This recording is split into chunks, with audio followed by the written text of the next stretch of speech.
नमस्कार। आज हम एक बहुत ही गहरे विषय पर बात करने वाले हैं, प्रणव यानी ओमकार। ओम, हाँ बिल्कुल। और हमारे पास इसके लिए प्रणव विवरण जयनारायण वचनामृत के अंश है, साथ में योग शास्त्र, तंत्र, महारामायण, कल्याण पत्रिका, इनसे भी संदर्भ लिए हैं। सही। तो आज कोशिश रहेगी ये समझने की कि ओम सिर्फ एक आवाज नहीं है, ये कैसे सृष्टि का सार है, ईश्वर का प्रतीक और हमारी अपनी शक्ति का स्रोत। बिल्कुल, चलिए देखते हैं परत दर परत ये रहस्य क्या है। अच्छा, सबसे पहले जो आमतौर पर पता होता है वो त्रिदेव वाला कनेक्शन।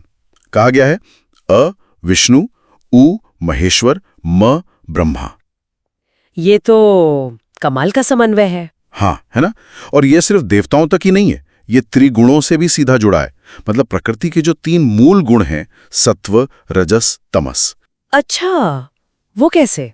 देखिए, अ को सत्व से जोड़ा गया है, जिससे विष्णु जुड़े हैं, पालनकर्ता। उ रजस गुण है, यानी गतिविधि, जिससे ब्रह्मा सृष्टि करते हैं।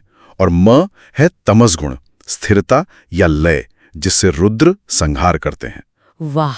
और योग दर्शन में तो साफ कहा है तज्जपस तदर्थ भावनम, मतलब सिर्फ जपना नहीं, इसके अर्थ पर गहराई से सोचना, ये मुक्ति दिला सकता है। तो ये तो सिर्फ प्रतीक नहीं हुआ, फिर ये तो जैसे पूरी सृष्टि का, उसके चलने का एक नक्शा हो गया। हाँ, एक तरह से। लेकिन ये ध्वनि, ये आई कहाँ से, इसकी शुरुआत कैसे हुई? इसकी कहानी भी बड़ी दिलचस्प है।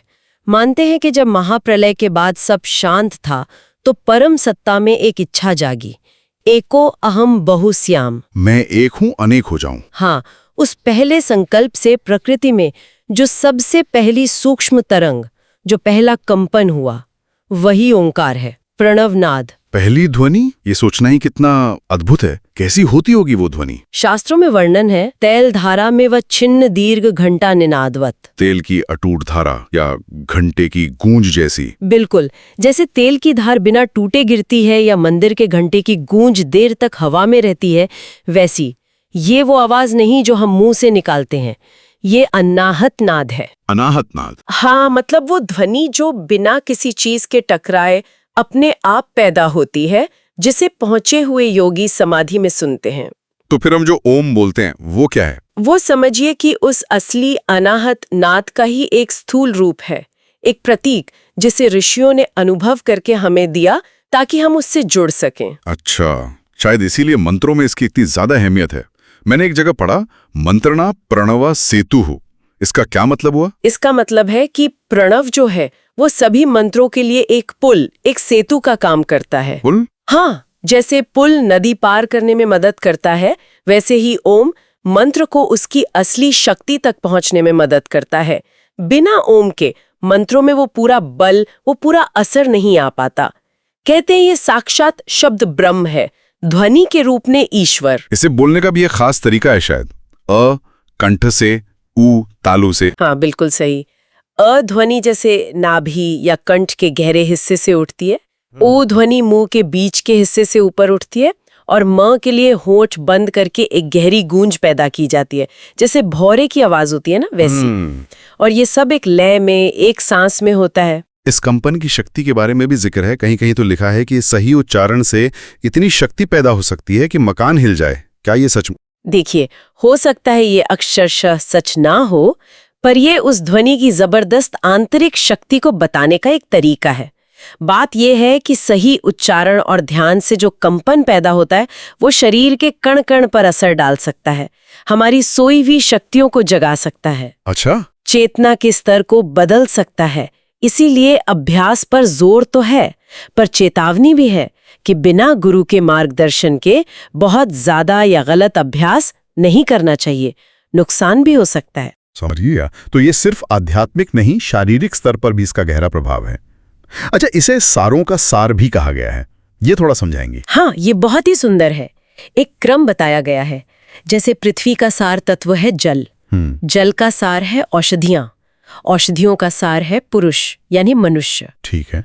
पुरुष का सार है वाणी, वाणी का सार है ऋचा यानी वैदिक मंत्र। ऋचा? ऋचा का सार है साम यानी उसका गायन, और साम का भी जो सार है वो है उद्गीत यानी ओंकार।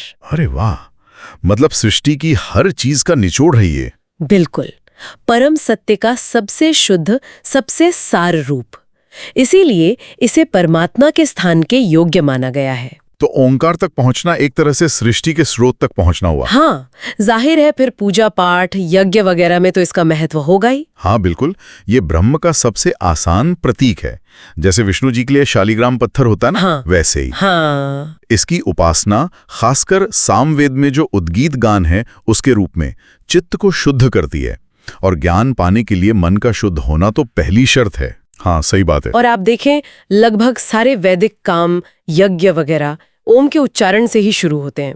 माना जाता है कि इसके बिना कर्म अधूरा रह सकता है, निष्फल हो सकता है। और ये भी लिखा है कि अगर समझ के साथ किया जाए तो ज्यादा असर होता है। हाँ बिल्कुल, जब कोई काम श्रद्धा से, योग से, मतलब सही समझ और एकाग्रता से किया जाता है, और खासकर ओम के अर्थ को ध्यान में रखकर, तो उसका फल जल्दी और बेहतर मिलता है। एक और बड़ी दिलचस्प बात थी कि श्री राम नाम में भी प्रणव है। हाँ, महारामायण में ऐसा जिक्र आता है कि श्री राम नाम के अक्षर र, अ और म, इनको भी वैराग्य र, ज्ञान अ और भक्ति म से जोड़ा गया है, जो कहीं ना कहीं प्रणव के तत्वों से मिलते हैं।